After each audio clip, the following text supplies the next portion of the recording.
And the new interim WBA super middleweight world champion, Armando Toro Reséndiz.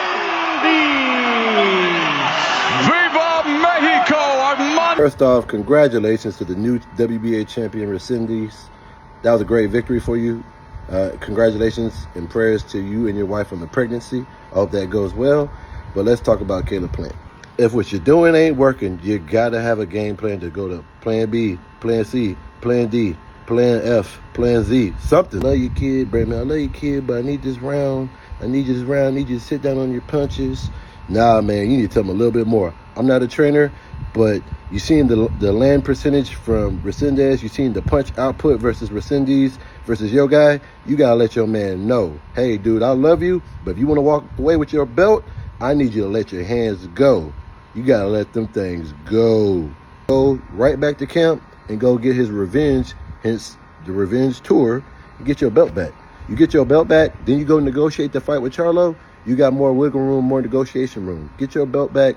I feel like coming off of a victory from coming back and avenging a loss is the best thing you could do when you go against Charlo, because the caliber of fighter Charlo is, he ain't lost any steam.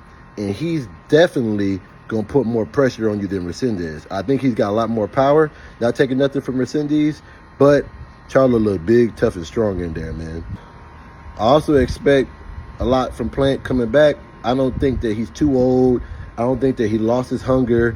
I don't think he's that type of guy that money's that big of a deal. Of course, he's not fighting for free. You know what I mean? He got a family to take care of. He wants to take good care of his family. But he's always been a fighter. You know, he's literally had to fight his whole life, man. You look at that guy's life story, that's what made me a fan of him. That's why you know he got the love of Christ in him too, because he's able to overcome so many obstacles. So we seen him lose against Canelo. He came back. He knocked out Anthony Durrell. We seen him lose against Benavidez. He came back. He stopped Trevor McCummey. So I don't think this loss is that big of a hindrance to his steam. But we do need to see more. So I don't know what the game plan was. I don't know what happened in the camp. I heard Bradman talking about something he's seen in camp, he's seen in the fight. I don't know what that means. All I know is you need to be more on your fighter in the corner and let him know. Let them hands go. There ain't nothing wrong with that. You just let him know, because the way he was sitting holding that right hand, it looked like he was scared to exchange. It looked like he was overwhelmed with Reséndiz's power, and he was scared of getting caught. So it's like, man, just throw some straighter punches. You know, he was in the high guard a little bit here and there. Let your hands go. Even if there's no steam on him, just let him go so the judges can see. Because, I mean, look at like Paulie Malignaggi. Like, he would have a high punch output often. Not the most powerful puncher, obviously.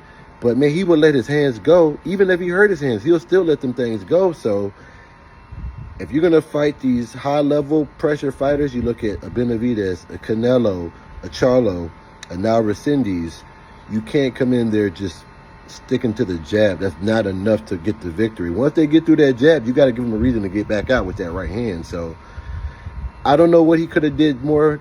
You know, he could have definitely threw more punches. He definitely could have mixed up the jab. You know, he could have jabbed to the body. I think that would have been a good look. Jab to the body. I think that would have softened him up a little bit, slowed him down a little bit. And shoot, if you're worried about that high guard, land some of them punches on his arms, man. Take some of that steam off that young fighter. He's young, he's hungry. You got to get him out of there. I don't know when that baby is due, when Caleb Plant's son is due, but we pray that you have your wife has a healthy pregnancy, a safe delivery, that baby's nice and healthy as well. But I would like to see you get in the ring before that baby come out. Just because that's your first son, it's going to soften you up a little bit, you know what I mean? And so we don't want you to be the soft, sweet Caleb.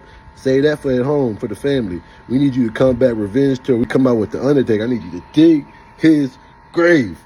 Bury him. Come back, revenge tour. I don't care you got to put the Freddy Krueger gear on. I don't care you got to come out with the Jason mask on. I need you to come back angry and hungry. Let them hands go. They got the sweet hands, man. Let them sweet hands go.